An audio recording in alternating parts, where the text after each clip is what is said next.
1, 2, 3, 4.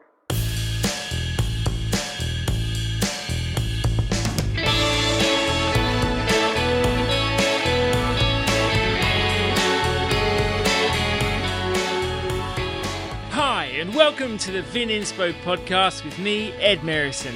This is where wine is a travel experience. Join us as we pick up bits and pieces, make new friends, and create memories that make our future interactions with wine, people, and places all the more meaningful and fun.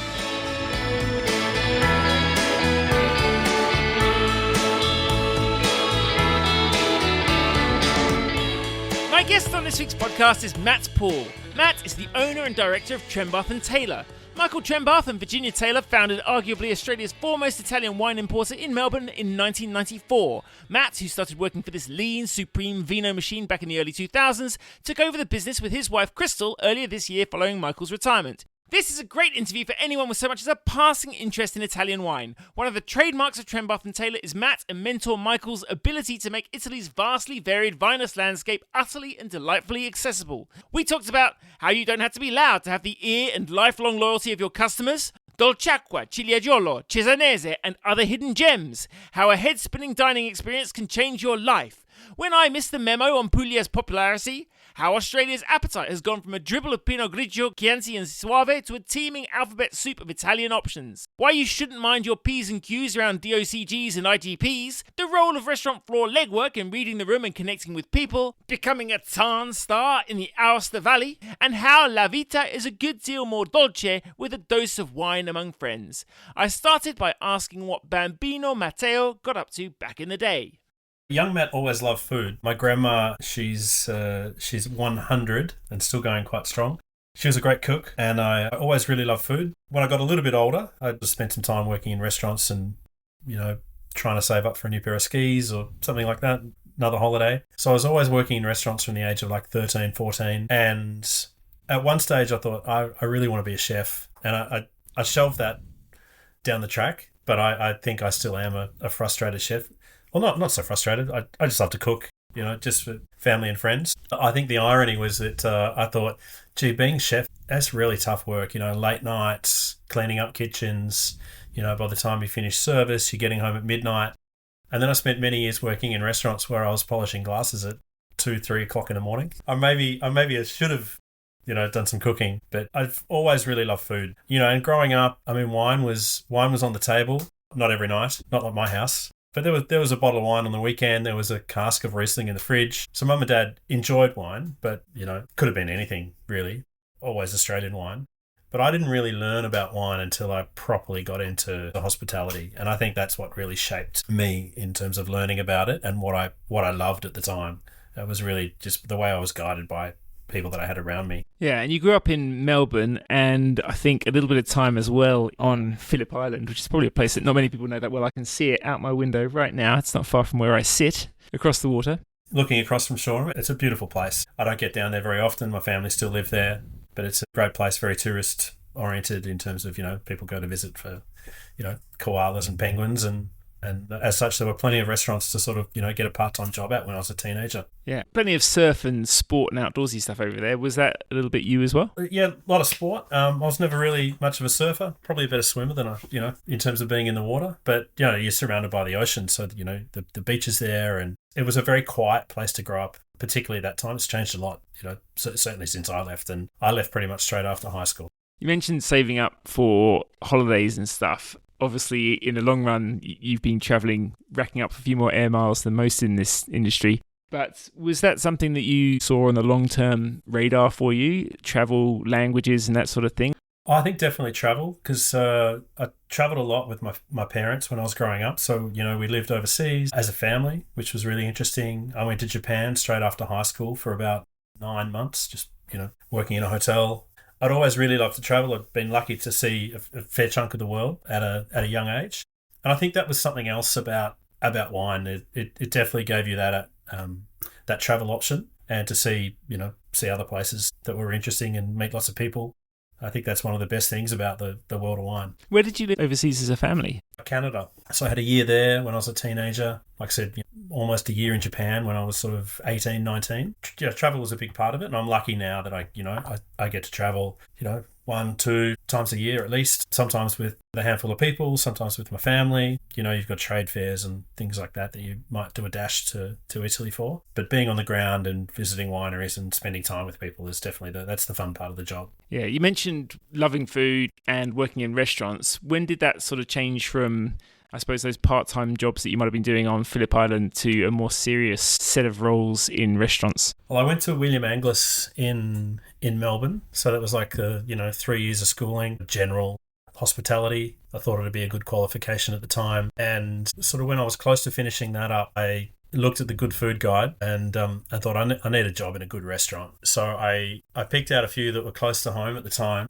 and I started working at Toofies in Carlton. So Michael Bakash was the restaurateur. It was called Toofies. He's now got his own place called Bakash. Fish specialist, great cook. So I had 2 hats, and I thought, well, that'll look pretty good on the resume. So I started working there. And then just by chance, Crystal and I caught up with a friend, and we went to, so Crystal's my wife, and we went to the George Melbourne Wine Room.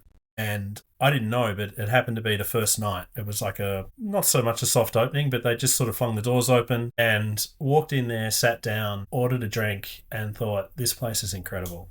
It was just mind-blowingly good. It was different. I've had lots of conversations with people in hospitality today. I think you could open the Melbourne Wine Room right now and it'd be the best joint in town. And you wouldn't change anything from what we were doing back in the mid-90s. It was great. What was that? The fit out, the swagger, the style, the confidence? What was it that sort of swept you up? The whole lot. There was great people working the floor, fantastic drinks list. It was full of action, oysters being chucked behind the bar, cheeses being sliced, meat being sliced, olives being spooned into bowls. The place had a great buzz. It was whatever you could really want it to be. It was starting out to develop a really great wine culture. So there was some fantastic wines on the wine list. You look back now at those prices and you just sort of shake your head. But there was also like a glass of House Riesling for $4.50. Some really skillful people around the room. It was led by Don Levy Fitzpatrick, a legend who we all, owe a debt of gratitude to if you're working in hospitality in Melbourne in particular. Morris Tazzini, Cara Martini was in the kitchen. And then there's a whole bunch of people that, we can also talk about that have gone on to become winemakers and restaurateurs. And it was just a great buzz in the room. So I asked for a job, and the next night I was washing dishes. So I got stuck in the corner, washed dishes for a week, and then set out on the floor, and I stayed there for 4.5 years. And I think that was really the foundation of everything.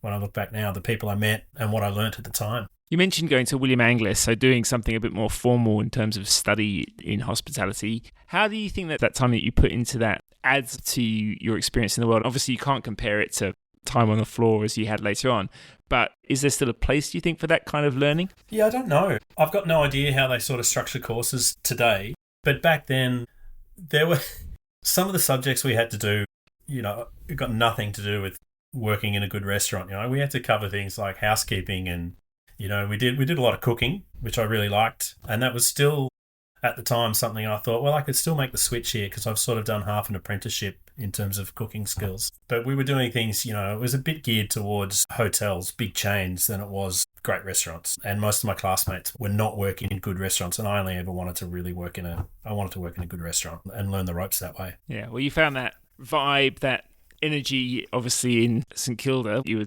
in the corner washing dishes for a short period of time, but I'm sure before long you were in the thick of the action. How did that sort of take shape? Yeah, there was so much to learn, but we had great teachers around us. So, we had people like Don Levy and Morris, Michael Sapuntzis, who I think at that time, Karen Martini's husband. They've now got Bar Carolina together. So he'd come from the Dogs Bar, another great Melbourne bar institution. There was David Chapman, former chef, now winemaker. So he was putting the wine list together. There were people like Marcus Alice, and then some great staff like Barney Flanders, who's gone on to become a great winemaker, garagist. So you're just surrounded by all these people with fantastic knowledge, and it was all there to soak up. It's funny, isn't it? It's such a recipe of passion, knowledge, and perhaps something that feeds itself, which is all of those personalities interweaving that have so much interest and so much potential building up. Yep. Really, really takes you somewhere. And how long did you stay there? Close to 4.5, 5 years. So in hospitality for years, it was quite some time. And it's also the place that I met Michael and Virginia, which sort of started that next chapter. So Michael and Virginia had just come back from a couple of years in Milan working for an exporter called Neil Empson. So they came home, started Trembath Taylor, and they took an office above the Melbourne Wine Room in the George building. And there was always, there'd be bottles of wine around the bar. Michael would be, showing some things. And I think, he'd just started with, containers number 1 and number 2. And obviously the Italian winescape back then was very, very different. And I was still pretty wet behind the ears just learning about wine in general, let alone Italian wine. So I hadn't even really thought of it. But what really caught my eye was there was a lot to learn, and still learning today. That's one thing about Italian wine that goes on for the rest of your life, such as the complexity or breadth of the matter, I should say, because I don't think that Italian wine is overly complex. I think it's talked about as being complex, a little bit like driving in Italy, but I don't think it's that bad. So with Michael and Virginia having their office up there was always something different around to taste. And the wines just really, they caught my eye. They were a bit different, found them interesting. Michael is a great storyteller. So there was always a story that went with the wine, and I found that quite captivating. And it was really from there that this whole thing about Italian wine kind of just, spoke to me. Michael at the time, he used to run these fantastic wine courses, and we would all get together. I think one of them might have been a group of about 20 odd people, one big long table. It would be set with some food, antipasti sort of style. And this is way before, Wesset and general wine courses. And Michael was really just trying to, impart his knowledge and teach people about Italian wine, because that was the only way that he was going to be able to sell what he wanted to do. He's sitting around, I look back now, and there were a bunch of restaurateurs and, other peers around that table at the time. And Michael would put together these weekly classes that went for like 3 or 4 weeks, covering, north, south, centre, a little bit of grappa. And it was all the great wines of Italy at the time. So, it was introductory. But then, when it came to Tuscany, you're also drinking Tignanello, Sassicaia, and learning about those sorts of wines as well. And, once I'd done that course, I was hooked. How would you describe Michael's sort of style leading those classes? Because you're talking, I think, still just in the 90s, are we? We're mid-90s. Yeah, so the heyday of the relatively dogmatic, authoritarian wine connoisseur, I suppose. But I don't imagine that was really Michael's style. No, Michael's was all about fun and education and storytelling. So, yes, there was the, where is it from? What grape is it? How is it made? But it was more cultural. And I think that's one of the secrets to learning about, well, for me anyway. And I guess trying to get people to love Italian wine like I do is the story, is the people. I'm not the best taster. I don't taste, the way a lot of people learn about wine today. I like the story in the background. And his was always about fun. And that, I think that stays with you. And a pretty humble, modest, and not someone who's, when people talk about wine being intimidating, I don't imagine he's ever been in the position where that's his position in front of a customer or a member of the public. No, never. At the time he was doing his MW. There were quite a few people around that group who were doing their MW. And he went within a whisker of sailing through that, past the hard bit. Failed the easy bit, I think, is the story. The hard bit being the tasting program. So he had both the ability to taste very technically, but then deliver the wine with knowledge and story as part of the education. And so for you, when did your restaurant work start morphing into, I'm maybe more interested in the wine side of this? When I left the wine room, I took my first trip to Italy in 2000 with Crystal. We went to visit some wineries. And it was sort of, I was thinking, what am I going to do now? Do I want to open a restaurant? We were getting pretty close to doing something, and you have some dreams and some hopes, and you're sort of thinking about it. But I was also, at the ripe age of, 30 odd, a little burnt out from late nights. And I thought, well, if I want to try something different, I want it to be in wine, but I only want it to be in Italian wine. So what am I going to do? And I spoke to Michael, and I filled in for Kate McIntyre, another MW from Muradoc Estate. She took some MW leave, so I filled in for her for 6 months, had 6 months on the road selling wine, and thought, I think I can do this, but I'd still like it to be more about Italian wine, because that stage that was a little bit of Italy and a bit of Australia. And then through some company changes with Michael, the business essentially sort of shelved for 12 months, restarted in 2004, and then Michael and I sort of started talking about, well, how do we start this up again and do something a little bit different? So never look back. It's been that way ever since.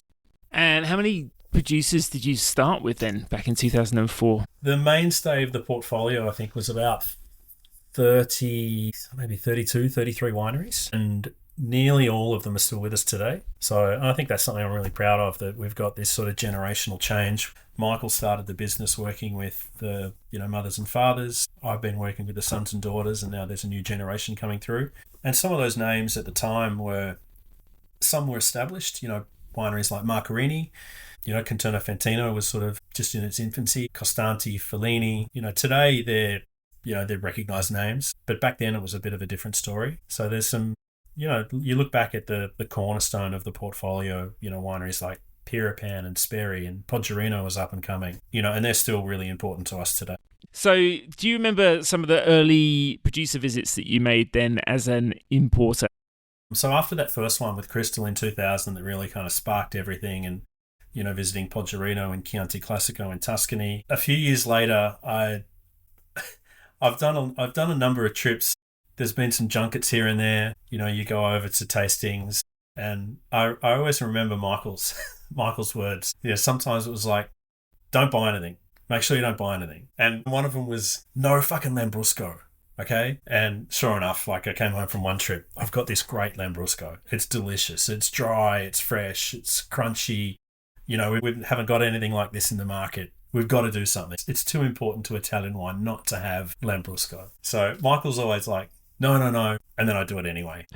And he was always fully supportive. I was always very lucky because I'd been given incredible freedom to explore more of Italy than what we just had at the time, and sort of, pushing into some of the hidden gems and the secret spots just to find some different things, because Italian wine it's more than Pinot Grigio, Barolo, Chianti. There's so many hundreds of great varieties and regions, and the fun is getting into all those corners of Italy as well. So yeah, look, there's been so many trips. Like the most recent trip with a handful of people in March was a lot of fun. We were at Poderi Colla Winery just outside of Barbaresco, and we cooked lunch for the Colla family. There's a young Australian woman working in a fantastic restaurant in Neve in Barbaresco, Jenna Philpott. So she and I were cooking. We had our group, serving the family, and we had this sort of, big sit down Aussie style barbecue lunch for a few hours. That was a lot of fun. And, people like, if you're hanging out in Monforte in Barolo with people like Fabio Fantino,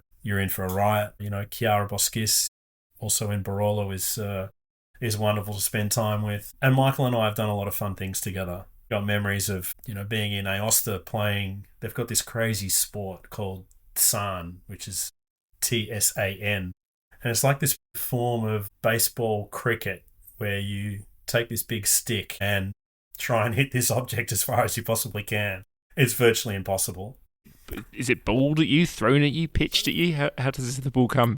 It's actually it's sort of set on a like a tee. Like a tee, yeah. It's set on a tee. And to whack this thing is, I can't remember how many times they spun around and fell over. But we had this long running joke with Nicola Otin from Otin Winery in Aosta that, we are the Australian Tsan champions, Michael and I, because I don't think anyone else has ever had a go. There's all those sorts of things. Things like being in Alto Adige one year, and Franz Haas, who died a few years ago, my son was, I think, just on 1 year old, and he decided that right then and there he was going to enjoy all of Franz Haas's gelati for dessert. So Franz fed him, raspberry and lemon, which he loves today. There's so many trips. That was one thing. The traveling with Michael was always a lot of fun. And the fun part is spending time in Italy with your growers, getting to hang out. I think most of my recent trips, I've had more meals in wineries, winemakers' houses than I have in restaurants. I think there was late last year I was there and barely ate at a restaurant for the first week. It was always in somebody's house, sharing a bottle of wine and having some locally cooked food. It was great. That's cool. How's your Italian? It's terrible.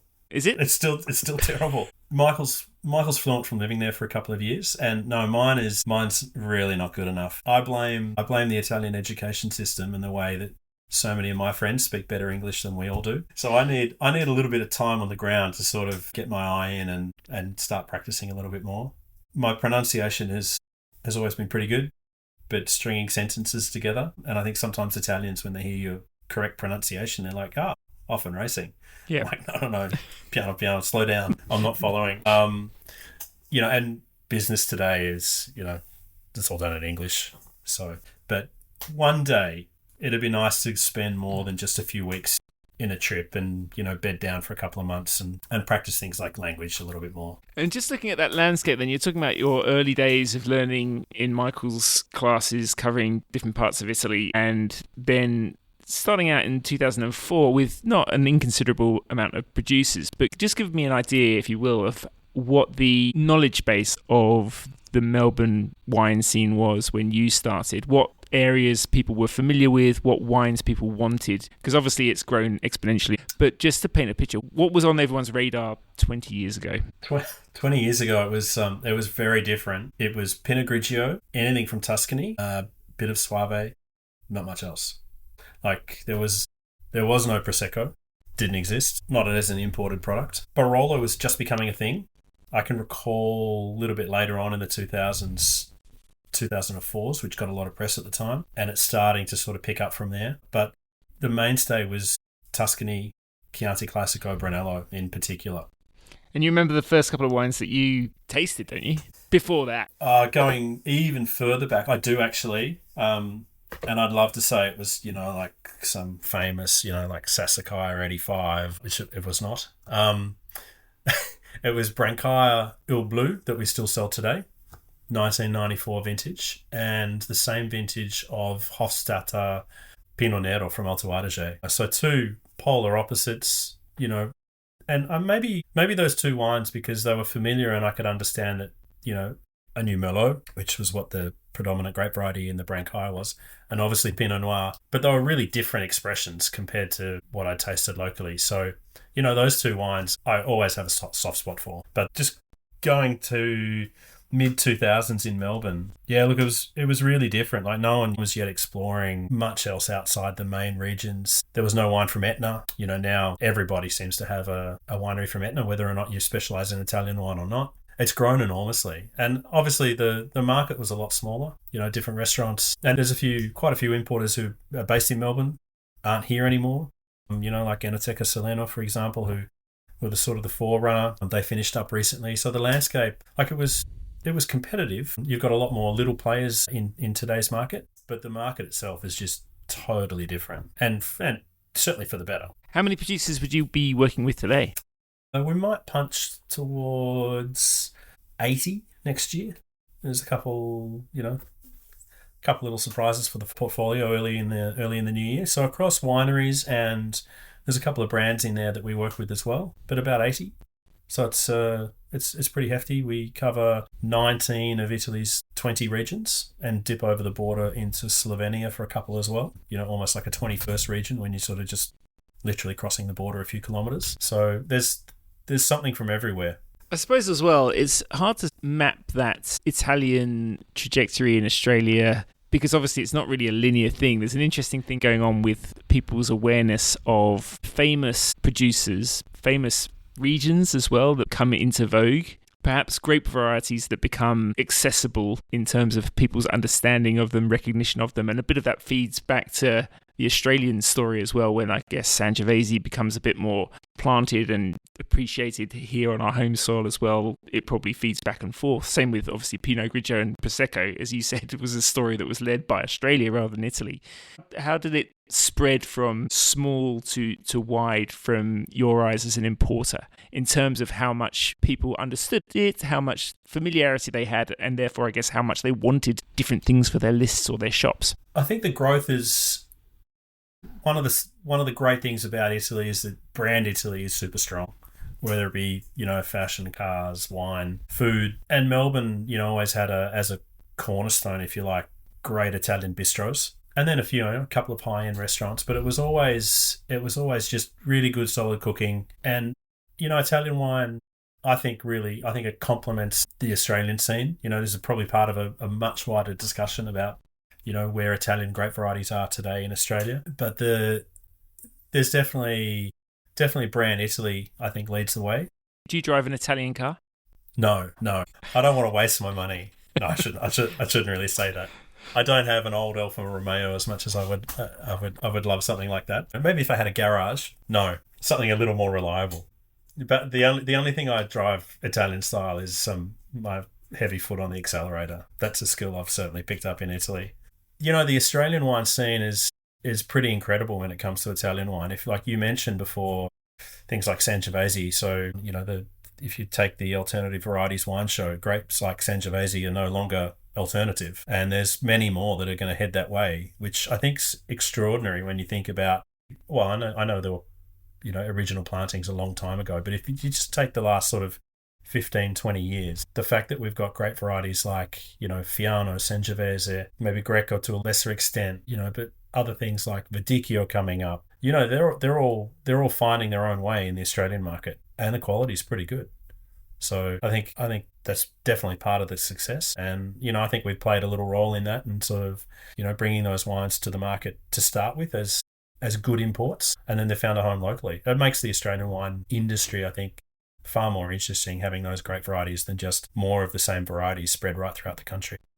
Yeah, definitely. On that front, when it comes to bringing in imports, obviously you guys have always had a really broad range, from those rock star big names to really handy and lesser known things, but things that can open people's eyes to the possibilities, accessible wines in every sense. What are those wines that you see as being kind of gateways to different parts of Italy? What are the staples in your portfolio that you're always like, this is a wine that anyone could enjoy and afford? Yeah, I think those wines have been really important to us over a really long period of time, and it's something that Michael always, coming from that educating the public point of view, we were always very strong through things like, I guess you want to say entry level or first price point, things like Chianti Classico, Pinot Grigio, Primitivo from the south, things that if you had someone say, I like Shiraz, what have you got? I like Sauvignon Blanc, what have you got? So, and you have things like Pinot Grigio, some richer wines from the south, maybe a Chianti, a simple Chianti with a little bit of body, something that they can taste and go, yeah, okay, I like that. Because, it's a little bit like when you're in a restaurant, you're never going to take a guest who's sitting there in front of you who's just told you what they love and say, oh, you got to try this Barolo. You got to start somewhere, and you have to help them fall in love with it. And most of the time, if you're in the right setting and you got the choice right, there's a plate of food in front of you, those wines will be enjoyed. So I think it's really important to have things, because you're always educating the public. So, and that'll never stop. There'll always be people coming to you saying, I want to learn a little bit more about Italian wine. And you got to have things that are at good price points that they can start off at. And then hopefully, they can, jump through another few regions and styles. And, you can start talking about the intricacies of, different subzones in Chianti Classico, or, different areas in Barolo, and, why certain things taste a little bit different. Yeah, it's interesting that you use the word educated, because I kind of get the impression at the moment that some people on the sales side and marketing side are slightly wary of the term when they're talking about introducing people to wine or inviting them into the wine scene, trying to say that people don't want to be educated. I suppose it's partly because there isn't a better word for it. But I think for you and me, there's no doubt that there is no way of deepening your enjoyment of wine without having some kind of curiosity, and therefore people who can feed and answer that curiosity. It's just an integral part, isn't it, of people's journey and enjoyment of wine. It's not education as dogmatic, these are the rules. It's education as in, this is a really interesting world and we're all learning about it. Yeah, I think you've got to have the information there. Like, not everyone will want to dip into it. Some people will be like, that's nice, but I just want to drink, which is also fine. But I think you've got to have all the info there so people can take more out of it or search for more in it when they're enjoying it. And I think the skill is in the person delivering that information to sort of, read that play. Do they want to know what colour socks the winemaker wears? I don't know. Do you want to get into that sort of detail, or do you just want to know that it comes from this hillside village and it's really beautiful, a good place to visit type of thing? Your background in restaurants, do you think that that's been a really important part of how you communicate and conceive of that relationship between a producer, a product, and a customer?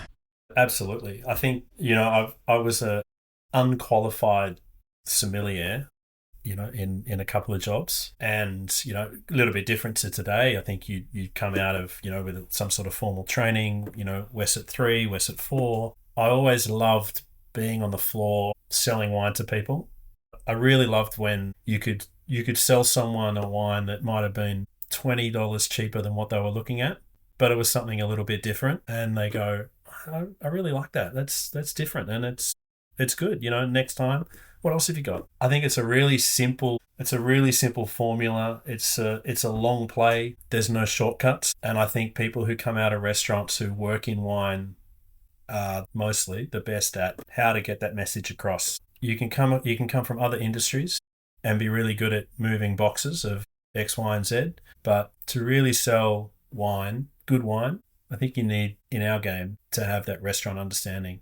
Yeah, and it's not just about food and wine, is it? That's people skills too. It's literally reading the room and knowing there are lots of different people after different things, and experience tells you that. Absolutely, yeah. I mean, if I look at the people that I work with, our staff, both Todd and Iona came out of restaurants at different times. Todd's a little bit older than me. Restaurants in Sydney, working with people like Manfredi. Iona down here in Melbourne at Grossi and Stokehouse. So I think it's the way in which you look at wine, you think about it, and especially when you're walking back into restaurants selling it, I think it's really important to have a good understanding of what your customers' needs are. And it's hard to get that if you've come out of, chain grocery where you're just moving boxes and now you're trying to sell wine. Honestly, whether it be $20 Pinot Grigio or $200 Barolo, it still requires some level of knowledge and understanding and care in terms of how that's delivered and then how you service the customer. Yeah, I'm glad you mentioned Iona and Todd, because one of the things that does intrigue me about Trembath Taylor is that there is no doubt that in Australia it would be one of the first names on people's lips when it comes to professional service knowledge and portfolio excellence within Italian wines, and yet a really small team over time and very little noise externally generated by Trembath and Taylor. So those interpersonal relationships, those relationships with customers must be extremely important. I'm assuming something that's always been the core of Michael's way of doing things. But tell me how that works, because I think that that's a really interesting thing about your model. Yeah, I do think that's a pretty good summary of us. We are a little quiet. If you think about the trends that have come and gone, we're not hip and happening, it's fair to say. Oh, I don't know. So, we don't tend to make a lot of noise. I was thinking, I'm terrible at social media. I don't spend enough time on it and I'm bored by it already. I really don't enjoy it. So I just sort of quite often just leave it alone, dip in every now and again. So we are a little quieter. And it really is about relationships. It's like some of those relationships with growers, they extend through to how we develop relationships with our customers here. And we've got an incredible network of distributors around the country. And just like a lot of the wineries we started with, the guys who represent our portfolio in WA have got a next gen coming through. And we've been working together for 20 years, and right around the country, there's 10, 15-year relationships. Our staff have been with us for a long time. So I'd like to think that points to, they're happy and that they love what they're doing. But we are a pretty lean, small team. I think, again, this is a really interesting point, because the distribution importation side of wine is obviously only one fragment of a very fragmented and large puzzle. But when it comes to selling, I think we're often used to listening to other people talk about sales, forgetting perhaps that this is a really key, instructive thing that businesses like yours are good at. What would you say the key attributes of a good salesperson that you want to recruit and hold on to? What would be those things that you look for? I think just you've got to have an understanding of your customer and what their needs are. And that's not to say that, not all customers are going to know that they need, 3 Etna Rossos on the wine list, for example. That's our job. Is to show them those wines. But you've got to know and understand your customer, and you've got to have really good communication. So, to be available, to be punctual, to follow things up. Because if you're buying wine in a restaurant today, there are dozens and dozens and dozens of people trying to sell you wine. And that's before you get into, all the little wineries that are looking to sell direct and, trying to get 5 minutes of someone's time. So, part of that communication involves, follow up. You sat there, you talked about, pouring something by the glass next month. They might have seen 20 people when you walked out of that, Tuesday morning appointment. So, be there for them, a reminder. Like I said before, it's a long play, and also comes back to education. You've got to show the right things to the right people, because not everyone's looking for the same wine. Sometimes they are, something, with 100 points maybe. The easy sell, but definitely just having a really good understanding of your customer and their needs. Yeah, I think that's a really good answer. And also, I unfortunately have to read and hear a lot of wasted words about communication. And I think there's a misunderstanding about what forms good communication takes within wine. There are some very loud people talking nonsense about communicating with people and fostering relationships and being authentic and making connections. I feel like for some reason, the distribution side of things often gets ignored when there are good lessons to be learned from them. So thanks for that. Thank you. On another note, we've had a change to Trembath Taylor. I can't even remember whether it was this year or last because time flies so much. I feel like it was earlier this year that Michael retired. Yeah, earlier this year. Michael hung up the corkscrew and picked up the shovel to do more gardening. So he retired, and my wife and I, Crystal and I, now own the business. And Crystal's been working in the business since Virginia retired in 2019. I guess from the inside, nothing really changed. From the outside, it's a little bit different because Michael's not there. Was that a bit emotional when he left? It was just different. Like he'd moved to the country a few years ago, so he is living about an hour and a half out of Melbourne. So we were seeing less of one another. So it was really kind of a twice a week sort of thing, then once a week. I think we all kind of knew it was heading towards retirement. But this year he decided, I think that's it. That's enough. So nothing else in our business has changed except for the fact that, Michael has retired. Was it daunting for you guys? No, because I think in the way that we manage the roles, so Crystal effectively runs the business. I got the fun part working with wine, but she's way smarter than I am. So, it's like having your in-house HR, lawyer, accountant, at your side. So she's brilliant at that side of things, and I don't touch any of that. You guys met quite a long time ago. Tell me a little bit about how that came about. I met Crystal when we were pretty young, actually, like 20, just before I turned 21. And she'd come out to Australia to perform. She was a ballerina, had recently retired. And I walked into a restaurant, got a job, and she was working behind the bar. And I thought, she's pretty cute. And that's it. Like 30 years later, we're now working together. And she's been sort of on the side of the business for so long, traveling with me, meeting winemakers, spending time in Italy, spending time with them when they come here.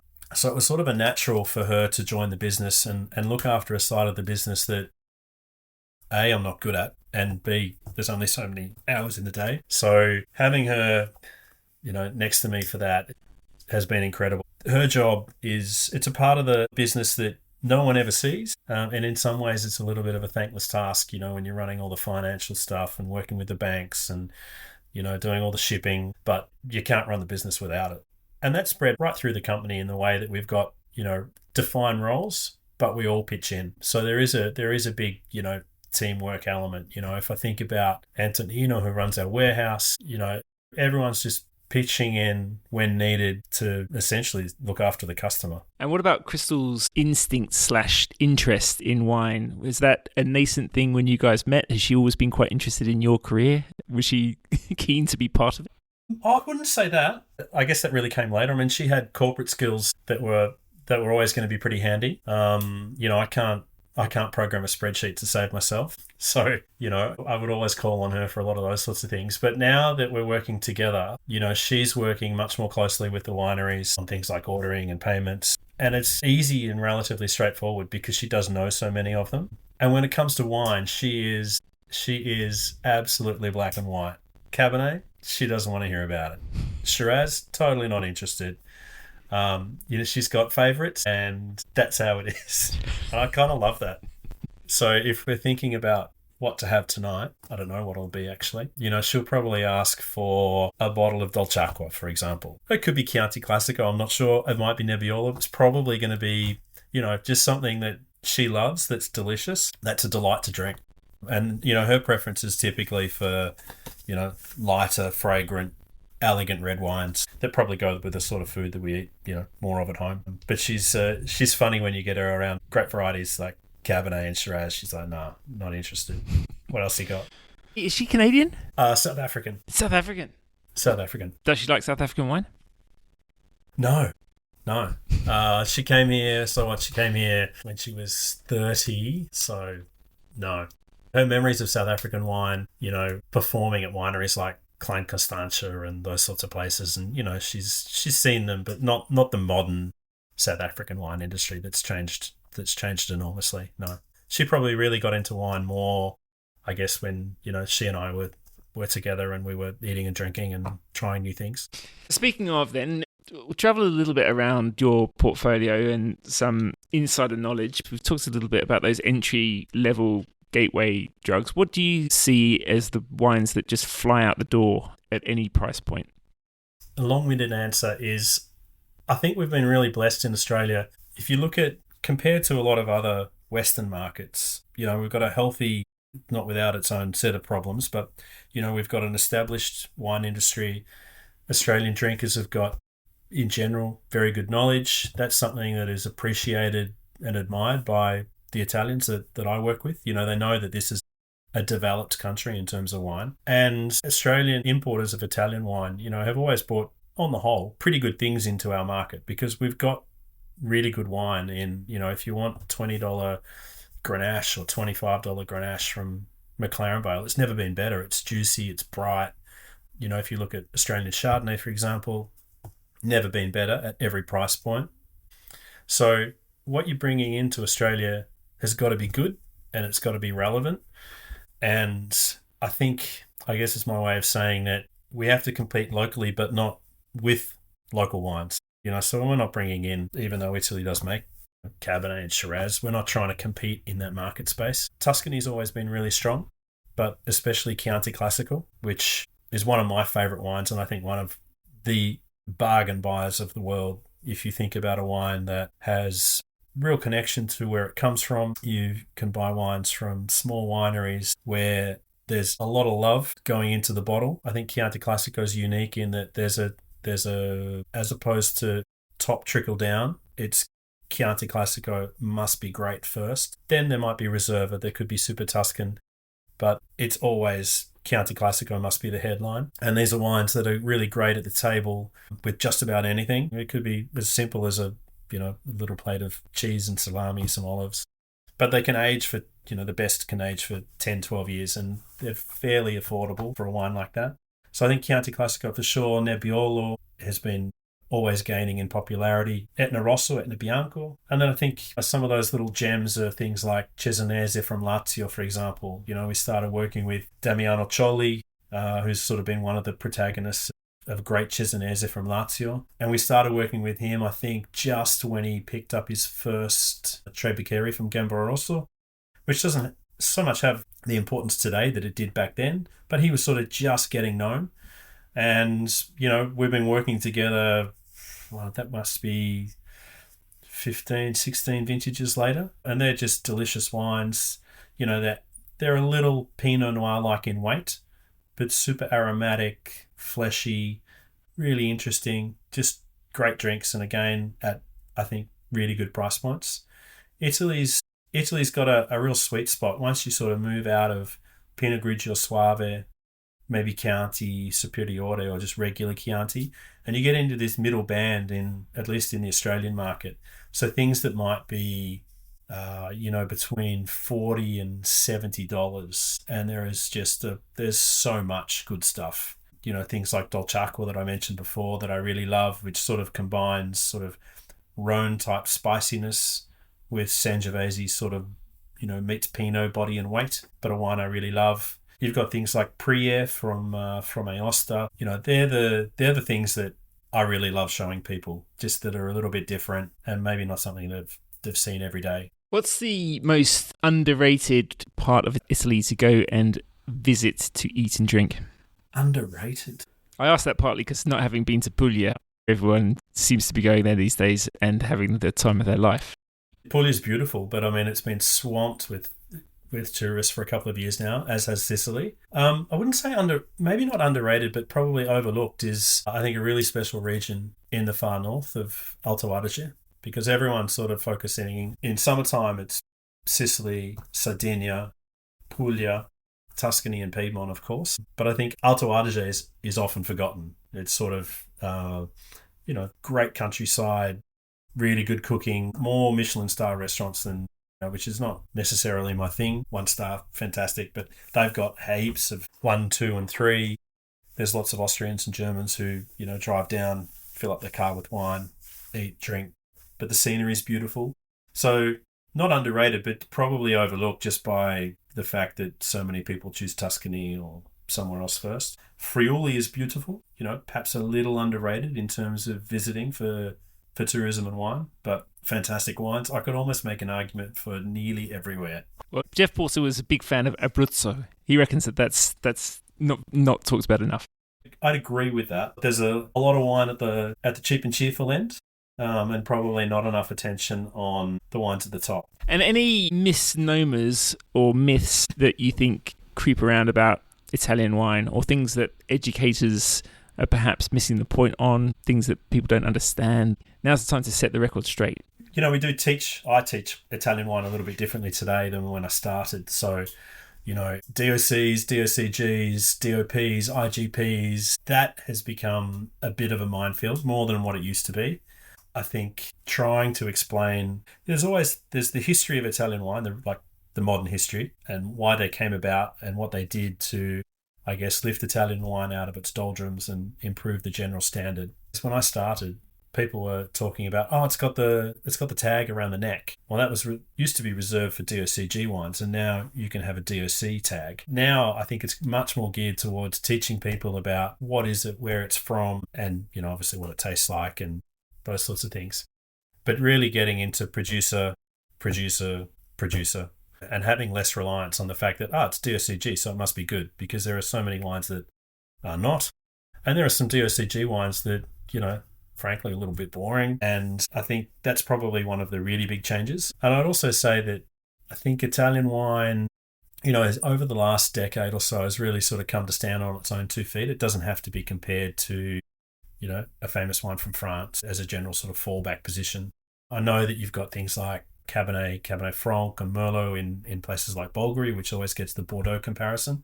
But just in the general sense, I think, the wines have enough to stand on their own. And because there's hundreds and hundreds of grape varieties, there's so much to discover. And that's the really exciting part. You don't have to go down that path if you don't want. But Italian wine is sometimes made a little bit too confusing, I think, by the people who teach it. And at the same time, there could be a much better effort from the producers to put some clarity around what it is and where it's from. So things like varietal labeling, if it's not on the front, surely that grape variety has got to be listed on the back. But I would love to come back, another life, just writing back labels for people. What is it, where it's from? And all the synonyms. Absolutely. Yep. Just before I let you go, you've mentioned quite a few wines that I guess people might dig out, the region, the grape, whatever. I'll go through a couple of style categories and just see if there's anything that you haven't mentioned that you should, in terms of what should be on our radar. Starting with aromatic white wines that excite you at the moment that perhaps people don't know so much about. I think so. Mildly aromatic, because there's not that many super aromatic indigenous grape varieties. But I think Cadicante has been on a tear. So Cadicante is from Mount Etna. Beautiful, crisp, minerally refreshing and ageable white wines. And the first Australian homegrown version out now. There is. I don't think I'm going to get a bottle. You might get a sip up at the City Wine Shop. I will go there for a sip. I think that's a really, really exciting thing for Australian wine. The Chalmers family, absolutely incredible. Everything they've done with Italian wine. But Cadicante is going to be really something else. And, when that's followed by Nerello Mascalese, we've got to give these wines time to find their place literally in the dirt. They don't have to be a copy of something Italian. They can be, I think it's fantastic when they're inspired by it, but they've got to be Cadicante from Australia, not just, a direct comparison. I'd say the same for, any Italian grape variety. It's fantastic when they can stand at the quality level, shoulder to shoulder with an Italian wine of the same grape. But they got to be reflective of where they come from. You can't force Australian Nebbiolo to look like, Barolo from Giuseppe Mascarello, for example, whose wines are really delicate and pure and almost translucent. That's not the style of Australian Nebbiolo. We have to sort of find our own way. So, yeah, things like Cadicante. I think Catarratto has been largely forgotten. Even Grillo is having its moment in the sun. Catarratto's Sicily's most widely planted grape. I think there's some things being done at altitude that are really interesting. And again, delivering on that minerality and fresh, crisp whites. Suave is always going to have its place. But when you're looking at wines grown on volcanic soil, I think that's the secret. I mentioned before, like a little favourite, Priè from Aosta, which is really beautiful. Some of the wines that probably don't do so well in the Australian market, those that are really a bit more sort of textural, a bit more phenolic, those with some grip and some real breadth across the palate. So some of the whites out of Friuli have, they're still, taking some time. I love Verdicchio. It's still not doing what I wish it did. I think it's a fantastic grape, very malleable in the winery. You can do a lot of different things with it. I'd love to see Verdicchio on the whole take the next step. I mean, that's just covering some whites. Yeah, there's been a bit of a trajectory, I guess, with some Italian wines where they were, I suppose Chianti's the first one that springs to mind, but it's not the only one, had a bit of a name, went through a bit of a dip when they got famous and rebuilding and coming back. Another one that springs to mind, I remember Gavi having quite a good reputation when I was younger in England, but I've had a couple of examples of that in blind educational things recently that have really turned my head. They've been gorgeous. Yep.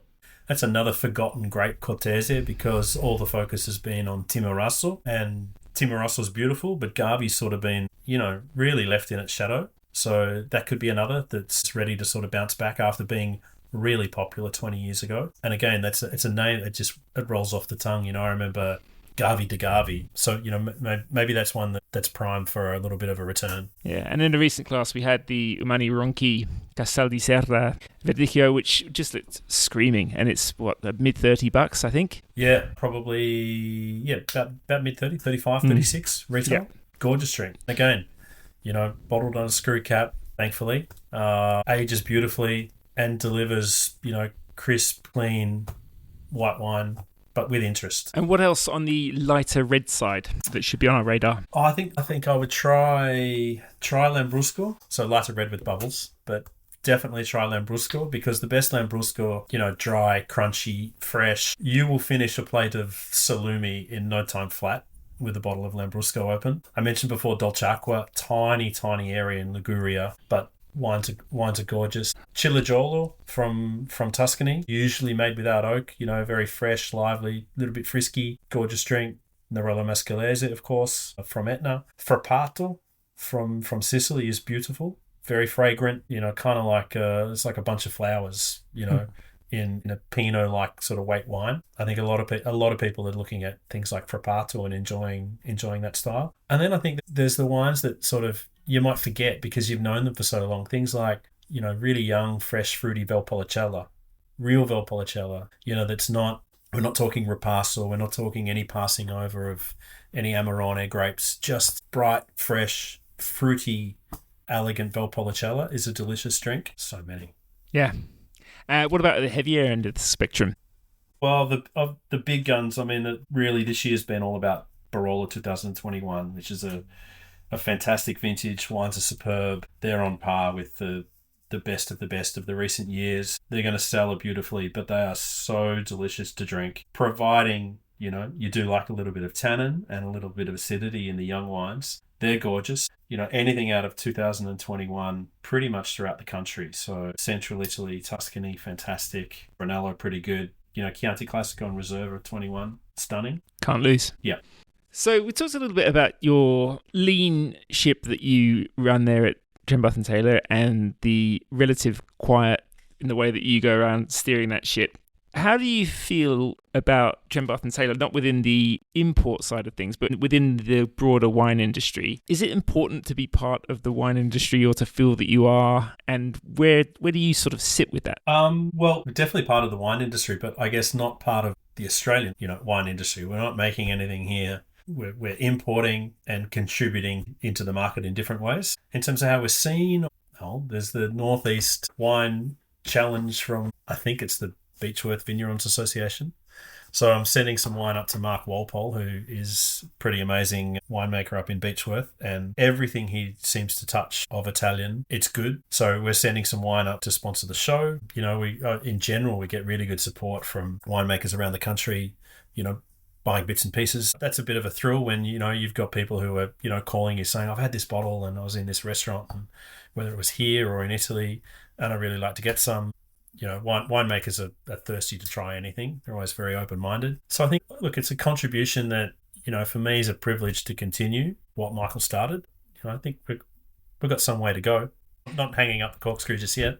No, but it's all about that, I suppose, that passion that you saw with Michael, just grabbing you all into a room and sitting down for weeks on end to talk about wine, not to indoctrinate you or drill anything into you, but just to share it. And I guess people, again, sometimes forget that that's what's happening all the time when people are bringing in wine, introducing people to different wines, but also filling in more of the picture and letting them fill more of the picture in for themselves. Yeah, absolutely.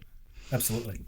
And also with that, I guess, there's the whole conversation that goes on around how to strengthen the relationship that people have with wine, especially in times that are difficult in a number of different ways. Is there anything you feel that the general public may miss out on because of the way we in the wine industry sometimes act or speak? Is there anything that we can do to bridge a gap and make that a little bit stronger? I think we've all got stories of, the boring man in the tweed jacket, crapping on in the corner about the claret.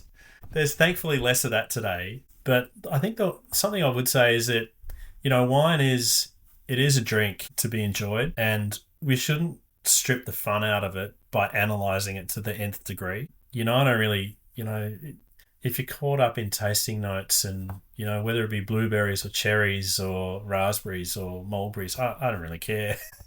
Like for me, don't take the fun out of a glass of wine that you can share with some friends and a simple plate of food. That would be one of the main things, because sometimes we can really get caught up in over-analysing. And I think especially within the business, people in the wine industry, when we get together, there's a lot of that. And I reckon this year my whinge would be, I'm so fed up with the negativity. And it's not just, tariffs here and China's not buying wine and all those sorts of things, but just the general negativity, especially around wine as an alcoholic beverage, and ignoring its ties to history, culture, where it comes from, not just Australia, but just globally. Things are changing with what people drink, what they want to consume.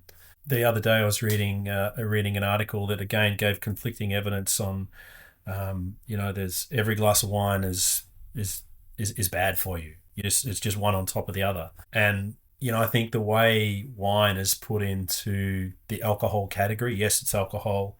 If I could have the same flavour and no alcohol, then great, but that's not possible. It's a compromise. I mean, I'm not trying to go down the non-alcoholic path here, but just to say that if you abuse it, for sure, but to ignore its, centuries, many, of cultural importance and the way that you can sit around and share a glass of wine with people, I think as a society, we're worse off for it. So the negativity around it, and I think hospitality has taken a real bashing over the last, not just COVID, coming out of COVID.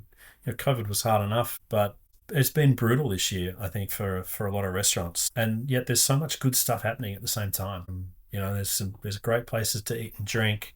Wine's never been better, whether it be imported or Australian. And if you're listening because you might have an interest in wine, and if you keep an open mind, you can enjoy so much more. And if you don't want to and you're just happy with a glass of cold dry white, then it's also fine too. Yeah, and I guess people might say that you're a industry insider and you've had a lot of amazing experiences because of that, but probably what it all boils down to is you started your time just working in restaurants with other people who were into food, then into wine, meeting Michael, but also going to Italy. And those experiences aren't reserved for the elite. They are the very, very simple experiences of cooking food, sharing food, and it works both ways with the people that you visit and what you maybe bring to them as travellers in that world too. Absolutely. I think, traveling to Italy, the Italians, they kill you with kindness and hospitality. They really do. And I mean, we are always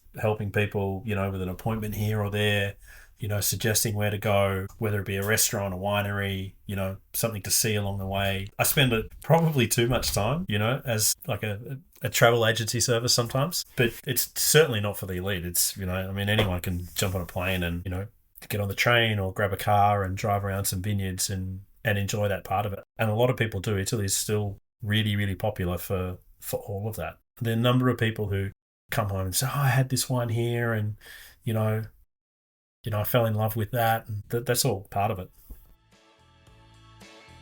That's it for this week's podcast. If you enjoyed the conversation, please like, subscribe, and share with everyone. A rating on Apple, Spotify, wherever can make a huge difference. And please subscribe to my Substack. Free or paid, it all counts. Find me at edmerison.substack.com. Leave a comment. What do you think? But for now, I'd like to say thank you to Lucas James for the music, Neil Williams for the artwork, and to my guest, Matt Paul. Till next time, live wine to the fullest. Cheers!